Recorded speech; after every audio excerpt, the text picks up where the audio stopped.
Hello, Brigadiers and Brigadettes. Welcome, Blue Jackets fans and hockey fans alike. I am your captain speaking. Welcome to the podcast, and let's dive into some hockey content. So, we're going to talk about a personal tragedy that me and my family experienced this week. We're going to talk about Blue Jackets youngsters that I am hopeful for. We're going to talk about some of the future decisions the Blue Jackets are going to have to make, and most of them aren't really positive. And then finally, to end out the podcast, we're going to talk about my playoff predictions. So, 2 days ago, my mom passed away at 41. She had stage 4 cancer. She'd been fighting it for 5 years, and she just finally couldn't really,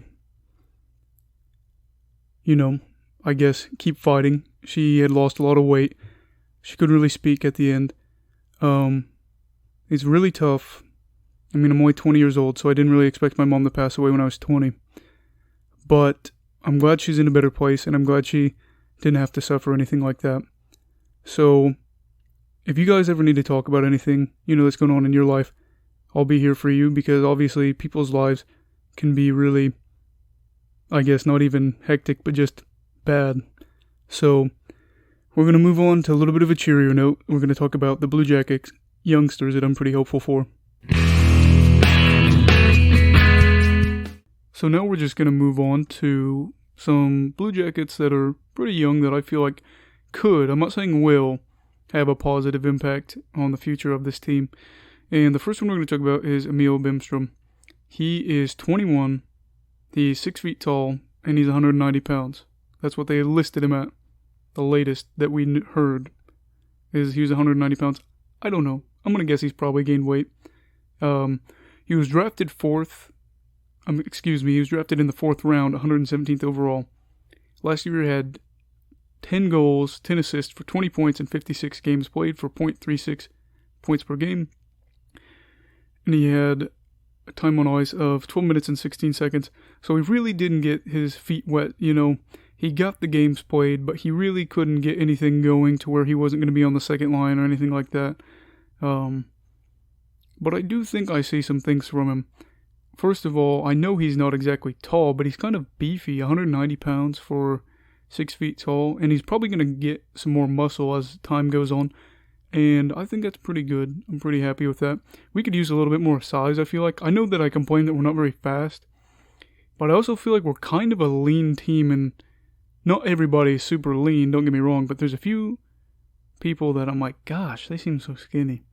And you need a little bit of size, especially when you play teams like, Dallas, Vegas, those bigger teams that are going to try to bully you and push you around. You're going to need some bigger guys. And I think also we need more fight, but that's a whole nother argument. Literally, watching this team, nothing makes me more mad. You see every other team, if somebody gets hit, or, there's a penalty they don't like, the team will skate over there and they're ready to fight. Ours is just like, let me hang out over by the bench. This seems like a good spot. It's just always bothered me. But yeah, Emil Bemstrom, he had 0 goals, 0 assists, and 0 points in 5 games played in the playoffs. But he averaged under 10 minutes of, playing time. He only had 9 minutes and 9 seconds for his average time on the ice. And so, I know that his plus-minus wasn't great, but plus-minus isn't a great stat to go by. His Corsi wasn't very good, and that's just, how often you control the puck, stuff like that. You want it to be about 50% or better. Ideally, you'd like it to be better. Teams that win usually have a good Corsi. I think Vegas has the best Corsi, but his was below 50%. I'd like to see that go up. And then the next player I'd like to talk about is Liam Foudy, and I always call him Foudy. It's just because his name looks weird. He's 20, almost 21. He's 6 foot tall, and he's 174 pounds when he was last listed. That's pretty skinny, and they've got him listed as a center. He's not a center. In my mind, he's a winger. We drafted him. I mean, Yarmo seemed to like him for his speed. I think he's pretty fast. I mean, from the eye test anyway, he seems to be pretty quick. I'd like to see him gain a little bit more weight. I'm not saying 20 pounds or anything because I know his speed is a big part of his game. but maybe 180. You don't want to see him get bullied around again by those bigger teams. I think, another 6 pounds of muscle that'd do him some justice. He was drafted in the first round, 18th overall in the 2018 draft. He was kind of surprised, by a lot of people. I don't think really a lot of people saw him getting drafted that high, which is fine because, I mean, there's really only been a few games that I've got to watch him, but I like what I see. In the regular season this past season, he had 0 goals, 1 assist in 1.2 games. I mean, he averaged half a point per game, and he had ice time of 14 minutes and 13 seconds for his average. He really, you got 2 games to work with. There's not a lot to work with there. There's not a lot to see. And then in the playoffs, he had a goal, an assist for 2 points in 10 games played for, 0.2 points per game. Not great there, but obviously he's a little bit smaller. And in the playoffs, let's be real, it gets a little bit more gritty. The rules aren't really followed as much. It kind of goes back to where the refs don't want to call as much, which is fine, but I will say that for somebody like him, he's going to need to gain weight in order to put up, not even just stats in the playoffs, but stats in the regular season against those bigger teams. Because if he's about that weight, he's not at that Pedersen level, to where his skill is going to be so much that he can get by with being that skinny. He's also listed as a winger. He's listed as a center as well, like Bemstrom. But I really do see him being more of a winger. He's too small weight-wise. And with the way he plays with his speed, I don't see him at all being a center. I could be wrong, and they could really want him to beef up. But, good grief. I'm dying over here. But, Jarmo's talked about his speed a lot. Torts has talked about his speed a lot. I can't see them wanting him to beef up and be a center when they constantly go on and on about his speed. So, I really do think he'll be a winger, like I said. I think these 2 players are going to be, I'm not going to say core players, but I think they could be guys that, give you that secondary and tertiary scoring that could be super beneficial, especially for a team like us that doesn't score very well, or easily, I should say. So, we talked about them a little bit. Now what we're going to do is move on into the future of the Blue Jackets and decisions we're probably going to have to make. And I know you're probably not going to want to hear this because a lot of these aren't very good, but there's some tough decisions that have to be made here in the future. And it's coming up pretty fast, so we'll move on to that. Alright, so now what we're going to do is talk about the future of the Blue Jackets and some problems we might run into. So, the Blue Jackets spent $76.4 million this year in salary. Now, I know about $8 to $10 million was in, you could call it dead cap or injured reserve cap, stuff like that. But we do have a problem coming up. And it's kind of a pressing problem that probably really needs to be talked about. We just had $5 million left of our budget. And I'm going to read you all these free agents. And a lot of these are coming up soon. And I don't necessarily think we'll be able to keep all of them. And I do think there's probably 3 really shaky, questionable contracts that we should probably either try to get rid of or restructure, because 2 of them especially are bad. And I'm not going to mention names because I'm not going to, try to make any of our players look bad. And I want them to succeed, I really do, but there's 2 that I'm looking at that are glaring, and I wonder why we signed these deals. But we're going to move over into the players that we need to talk about. The first player we have to talk about is Pierre Dubois. Did anybody know that he was a restricted free agent this year? Yup. He is. That's concerning, because we're not in the position to just let him go. We need to probably overpay to keep him. He led the team in points this year with 49. We're not gifted offensively. We all know this. And so we can't really play around and say, oh, don't worry, we'll try to, give you a fair deal, or we'll try to make sure that it's team friendly but also player friendly. Can't do it. We have to keep him. He's young. He's very good. And I think he's just going to keep getting better. I get more and more impressed every time I watch him. Now, granted, he'll have a bad game here or there, I'll give you that, but what player doesn't? We don't have the option to let him go. Like, a bad contract might have to be thrown out just to keep him. And I know what you're thinking, why would you do that? Bad contracts can get you in a mess real quick. We're already going to be in a mess. Just let me keep going from here. If we want to keep the playoff streak going, we're probably going to end up in a mess because of some other issues we're running into. The next player we're going to talk about is Oliver Bjorkstrand. He's a restricted free agent in 2021. He was first on the team with goals this year with 21. Again, another player we can't afford to lose because we can't replace scoring. I don't think we'll have to pay as much for him because I don't think he's going to have another... Well, not even another. I don't think he's going to have a big year that's just going to command a big contract. I think we'll be able to get him to a team-friendly deal. But, man, the rest of the names on here too, they're probably going to want a good chunk of change. And if we're giving money to Pierre, Luke, imagine what we're going to have to do for some of these guys. And I know that some of you are probably going to have a pretty good idea about two of these names on here. I don't exactly know what we're going to do with these two players because I'm going to bring them up. These next two are going to be the ones that I really want to go over. But if we let them go, this team gets really shaky really fast. So we're going to move on from Bjorkstrand. Like I said, I don't think we're going to have to overpay to keep him. Pierre-Luc, probably. That sucks. But it's what it is. And we're just going to have to hope that within a few years the cap will go up because with a player like him, since we drafted him so high, 3rd overall, I'm pretty sure. I'm 99% sure on that. You can't just let him go in free agency, and I don't think we will. I think we'll keep him, but I'm a little scared to see what that contract's going to be. The next person we're going to talk about is Zach Werenski. He was 2nd on the team in goals this year as a defenseman. 20. He had 20 goals. Led the NHL for defensemen.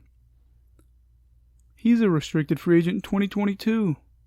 I know you're thinking, wow, 2022 seems far away. That's 2 seasons that we have control of him left. And yes, he is a restricted free agent, so we do have a little bit more control, but still. He's going to get overpaid because we need offense, and he provides it as a defenseman. I don't know what to say. Because I know we're going to overpay for him, and I really do like Werenski. He's been one of my favorite players since I got to see him come up and, just his rise to stardom, I guess. I wouldn't say that he's a star defenseman in the league, but he's pretty well known. I think a lot of people that follow hockey know who Zach Werenski is. People that go to the games, if they play the Blue Jackets, they're going to know who he is. And I think if he scores at the clip that he does, or he has this past year, and he's just continued to get better offensively in my mind, we're going to overpay. And you kind of have to. I mean, we've worked our way. These contracts, if we overpaid and we didn't have any other things to worry about, wouldn't be that big of a deal. But since we have, I'll say 2 really bad contracts, we're stuck overpaying and then getting in a bigger bundle. And yeah, we'd have to overpay anyway, but we're stuck getting in a bigger hole. Now, I'm hoping that the injury money and the dead cap, we won't have to worry about that much. This is what worries me. In 2 years, Seth Jones is an unrestricted free agent. He was 3rd in assists. As a defenseman, he was 3rd in assists on the whole team. But he was 10th in games played for the whole team. He was also 2nd in block shots. Seth Jones is the key piece of this team. He is the main cog that keeps this thing going. When he's out, the team is noticeably different. Defensively, there's not a single player on that roster that can cover up what he provides on a night-to-night basis. And he's got pretty good offensive numbers for a defenseman. He can really dish out the puck. Man, I'm scared to see what his and Werenski's contracts are going to look like. And Seth Jones is my favorite Blue Jackets player, and I actually want to try to get his jersey for Christmas. But I'm a little worried to see what the cap's going to look like because I think 3 players are going to just eat this up. And the thing is, we're not the Toronto Maple Leafs. We can't have 4 players cover up half the roster with salary. I love these guys, but they are not Austin Matthews. They are not John Tavares, Nylander type players. They're very good players and they've been key parts of our success. But for a team that's striving and just deprived of offense, we're not going to be able to have money to pick anybody else up. I guess the one good thing about it is if we get Werenski and Jones and they're still playing at this level they are now, our blue line secured for years. But again, players drop off, especially defensemen I feel like drop off. And I think Werenski would drop off pretty fast if his offense disappeared. Jones would be alright. He'd be in a better spot. But I wouldn't give him long contracts. Probably 3 or 4 years. Defensemen can drop off fast, especially if they're an offensive defenseman. And now we're going to move on to our goalies. If you're not concerned about what's happening in net, you should be. Both goalies are UFAs by 2022. We've got 2 more years with them too. I mean, we've got a lot of pieces that are going to possibly be gone within a few years. And, it's tough to say what happens in 2 years' time. But, I mean, some of these players, in my eyes, in 2 years there's not going to be somebody that can replace them. I don't know what to expect out of this team. I mean, Jonas Korpisalo, or Jonas Korpisalo as some people say, led the teams in wins and quality starts. I've watched him for a few years now. He was the backup behind probably my favorite Blue Jackets player of all time, Sergei Bobrovsky, who is just god-awful in Florida now. Really glad we didn't overpay to keep him. I wanted to, but I rather would have kept Panarin. But Jonas Korpisalo, in 2 years, I think he's going to want the bag, I guess you could say, because he's getting paid okay money now. Not really, though. I mean, for what he provides. Look at what he did in the playoffs. We really shouldn't have been in there with Tampa. Offensively, we were just god-awful. But what he provided allowed us to stay in it and lose a bunch of 1-goal games, which sucks, yeah. But if he hadn't been there, it probably would have been pretty ugly. It was a 5-game series, but it was competitive because of him. And then you have Elvis Merzlikins. We need him too. We're not so talented of a team that we can have a bad backup goalie. We need him as well. He's getting pretty good money, so I can't imagine him getting, too crazy and asking for much more. He led the team in save percentage, goals against average, and shutouts this year. Now I know a lot of that's probably going to be covered up by the fact that he had that crazy shutout streak that, could have inflated his numbers. Or I guess deflated for a goalie since that goals against average was low. But we have to keep both of them too. And really, if I have to look through all these players here, I'd say Bjorkstrand's probably the only player that I could say we can really let them go. Goalies are hard to come by, and good goalies are so unpredictable that you find it's probably the most unpredictable position in any sport. You have somebody that's a absolute stud in the AHL, whatever. They come up and they're just a nobody. I mean, Carter Hart's probably the only person I remember in the past few years where it's like, oh yes, they are a stud, they are everything they're advertised to be, and then they come into the league and they are. Carter Hart, which is what we're going to talk about after this, is on the line in this next series, and he hasn't had a great series, and I'm not going to put the blame exactly on him, but we can see that the Flyers are a totally different team because they have Carter Hart. So I know this is not exactly news you'd want to hear, but this is something I had to bring up because we as Blue Jackets fans need to start worrying about the next few years, because if Jarmo doesn't hand out these contracts, we're looking towards another rebuild, and it's going to be ugly. I don't think Torts would stay around for another rebuild. I think he's at the age where he's not here to be in a rebuild, and I don't blame him. But the thing is, I don't think we're too far away from competing for a cup if we just made some good offensive moves, but still held on to our defensive values. So, Obviously, you didn't want to hear that, but it had to be said. So now what we're going to do is move on to my playoff predictions and matchups. So, I'm going to move in here a little bit. I was far away from the mic. I had to give it a little bit of love. Don't look at me like that. Anyway, so, we're going to talk about the Game 7 predictions that I had. And 2 of the games are already done. One of them isn't. We were expecting to do the broadcast, or I guess podcast, yesterday. Obviously, with what's happened with my mom, that kind of changed some things. We ended up going go-karting. We got donuts from this it was like ranked top 20th in the state for donuts, and it was great. My go-kart was slow, but other than that, what can you do? We went hiking, and then we got Arby's, and we really like Arby's a lot. So, if Arby's wants to one day do a sponsorship with me, your roast beef sandwich, holy cow. Your beef and cheddar, amazing. The French dip, loved it forever. Curly fries with the nacho cheese as well as the mozzarella sticks. Sorry for that little rant there. Not really rant, but ramble about how much I really love Arby's. That's probably my second favorite. Qdoba's, I really love that too. My wife does as well. But anyway, we're going to talk about what I picked for the Game 7s. So for Colorado against Dallas, I'm not going to lie to you. I picked Colorado. I felt like there was no momentum for Dallas. And hey, kudos to them for proving me wrong. It was a great series. I've heard a lot of Avs fans say we would have won if we weren't injured.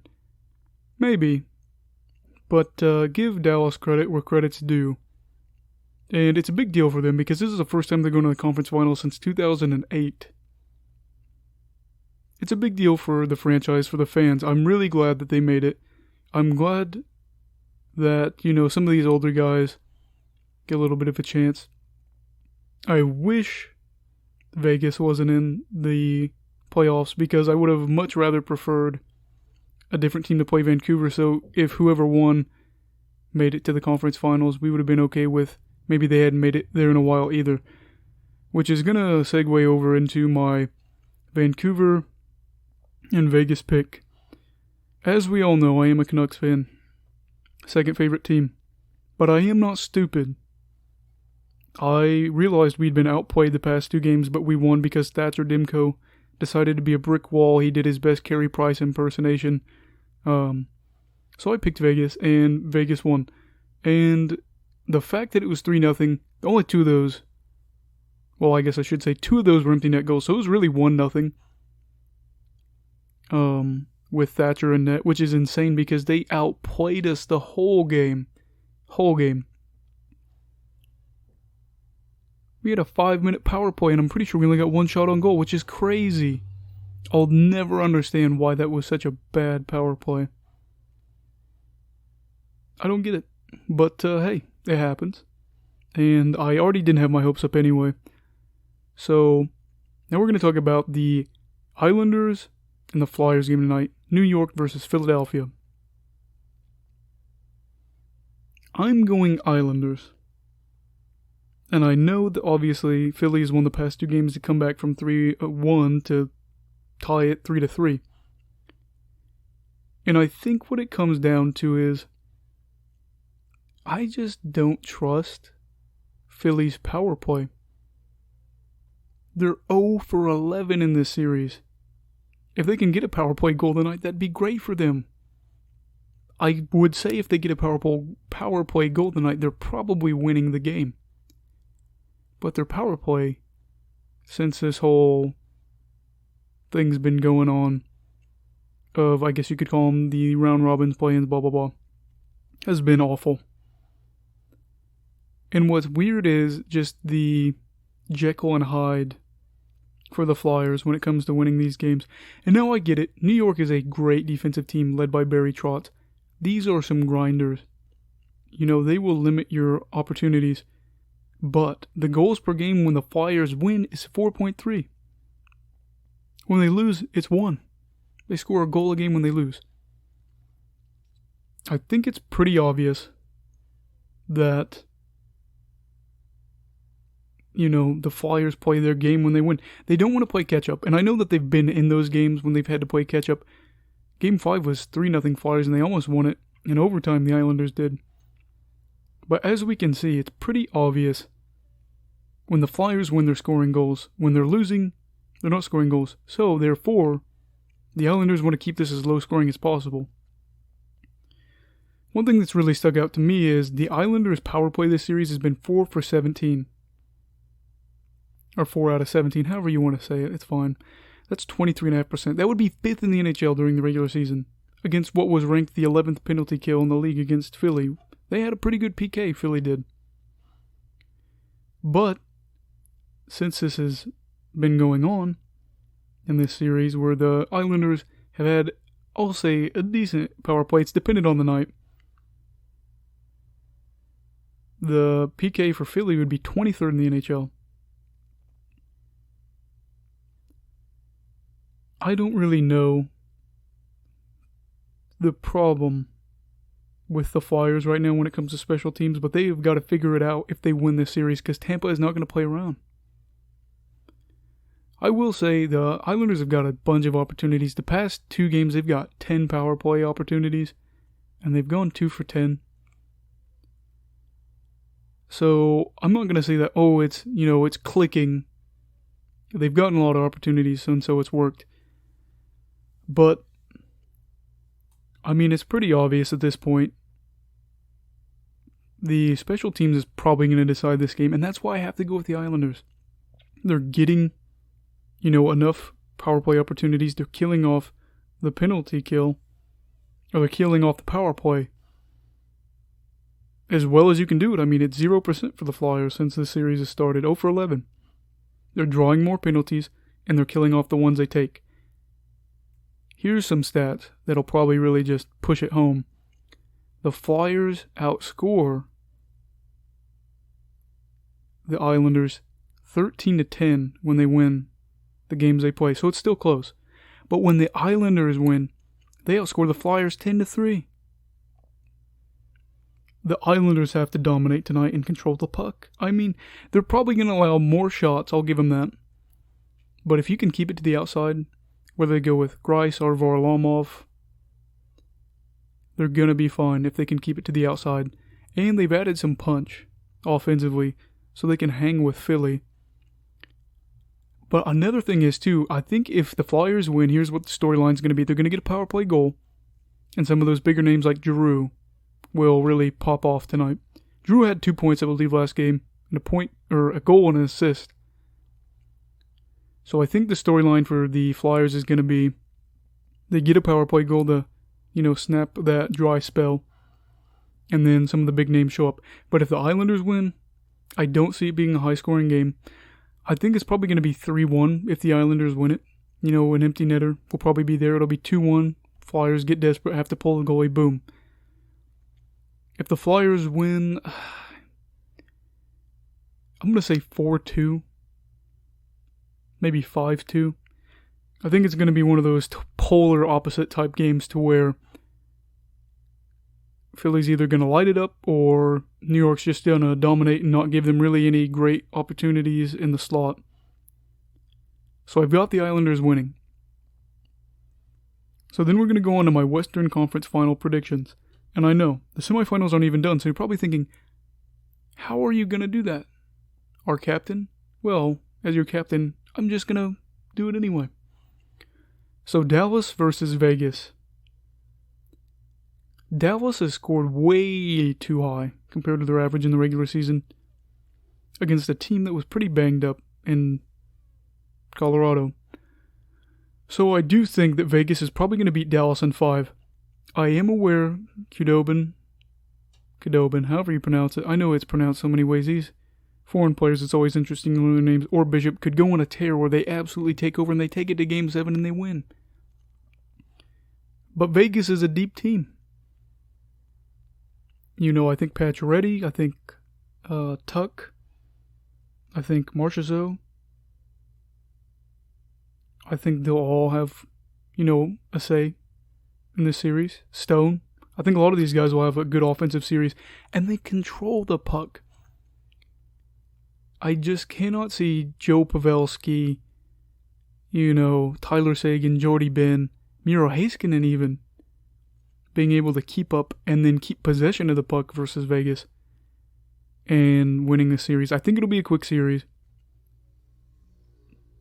And I think Vegas will probably out-hit, out-possess, out-shoot, out pretty much every major statistical category you want to look at against Dallas. I am fully prepared for Dallas fans to throw me over the coals if I'm wrong. Been wrong before. It's not hard. Hockey is pretty common where you are wrong. It's just that when it comes to puck possession, Vegas just owns it. I mean, they just control the puck and just suffocate you in your own end, and they don't let you leave. Now, moving on to my Eastern Final prediction. I've got Tampa Bay regardless in 6 games against either the Flyers or the Islanders. I think the Islanders will keep it a fairly low-scoring game, but the thing is, I don't know if they have enough punch offensively to keep up with Tampa, whereas Tampa's skilled enough defensively. They've got some good defensive pieces there as well. Not just even defensemen, but offensive players as well. Forwards that'll really play defense when they need to. So I think that Tampa Bay will probably take it if it was the Islanders in 6. But regardless, if it was the Flyers, I could see Carter Hart stealing a game, the Flyers getting enough punch in another game to take it to 6. And it's funny because at the beginning, right around the play-ins, my friend said, because we were talking, through Instagram, and I said, I think that I have Tampa and Vegas in the Cup. And I think he said that he had, I'll say Colorado. I think he had Colorado and Tampa in the Cup. And he said, really? I don't know. And he said it's going to be... No, he had Carolina and Colorado. Poor guy. And he said, I would go with Tampa and Vegas, but it just seems too obvious. And the 1 seeds that what you would really view as real contenders never make it. Now, granted, Tampa and Vegas were actual 1 seeds in the playoffs this year because of the round robin. But they were some of the best teams in the league. I consider them kind of that top dog, tier to where I wouldn't be surprised if either one of them won the Cup. Personally, I'd love to see either Dallas or the Islanders or Philadelphia win it. I mean, Dallas hasn't won a Cup since 99. I wasn't even born yet. The Islanders haven't won it since, I believe, 83. I definitely wasn't born yet. My parents were not even 2. And then, the Flyers, good grief. I think it was 75 when they won it. My dad wasn't even born yet. Neither was my mom. One of my uncles wasn't even born yet. There was just, I had one uncle that was born. So I'd rather see them win it over Tampa. I really don't hate Tampa. I don't like them, but I don't want to see them. I don't like Vegas. Vegas fans say they're loyal. Guess what? You've had 3 years of great success. I don't want to hear you're loyal. Be quiet. Shut up. I know that was a little harsh. I don't know why I'm going so hard in on Vegas fans. I think the loss to them last night for Vancouver really hurt. But I just don't like them. And then Fleury getting, quote-unquote, stabbed in the back and not being able to be in net. I get it that Lehner has been better. And Lehner's probably their future, but good grief. Man, that really hurts to see him. He's probably one of the few players on Vegas that I actually like.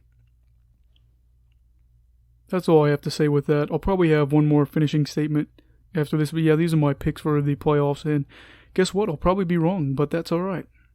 So we'll just wrap it up with one more final statement. And there we'll go from that. Well, I'll just say everybody have a great week. And if you ever need to talk to me about anything going on in your life, I know it's a sports account, but hey, I know people are people too. And I know that life's not always easy. And so, I'm always there for you guys if you need to talk. I'm not going to be somebody that just ignores my DMs. So if you want to message me, it's Blue Jackets Brigade. Blue Jackets Brigade on Instagram. I'll respond probably by the end of the night. I get pretty busy, but, if you need somebody to talk to about whatever is going on in life, just make sure to message me and I'll get back to you. Anyway, everybody have a great week. Stay safe. Stay away from COVID. Goodbye, Brigadiers and Brigadettes, and hockey fans in general. This is your captain signing off. Have a great week.